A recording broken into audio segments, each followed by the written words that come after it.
The gentleman from Roanoke City, Mr. Rasoul. Thank you, Mr. Speaker. Mr. Speaker, I rise for a point of personal privilege. The gentleman has the floor. Thank you, Mr. Speaker. It's been a rough weekend. When I got home, I found out my wife and kids, all of them have the same stomach bug. So I spent all weekend dealing with that. And then we had, unfortunately, this distraction of an executive order which included a religious test, which hurt a lot of people close to me. Last year, this body passed House Resolution 75.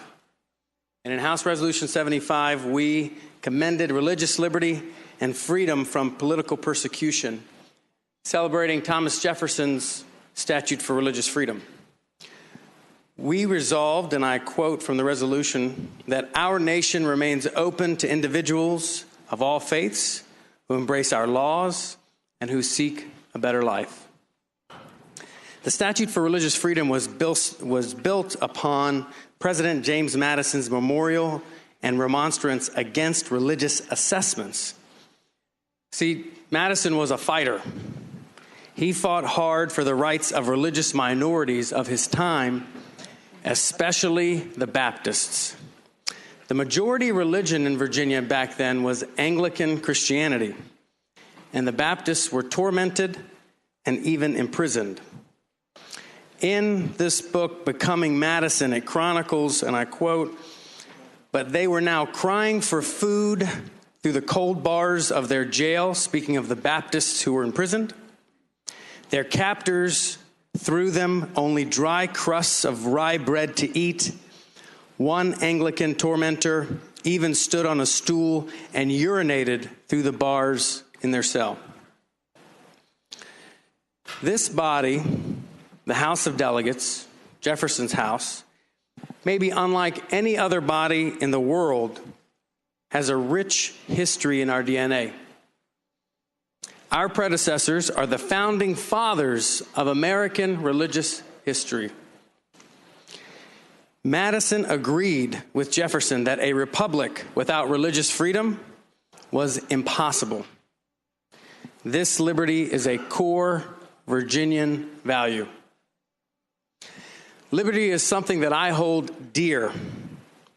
Many of you know I've even taken a few hits myself when my votes haven't necessarily aligned with the party lines.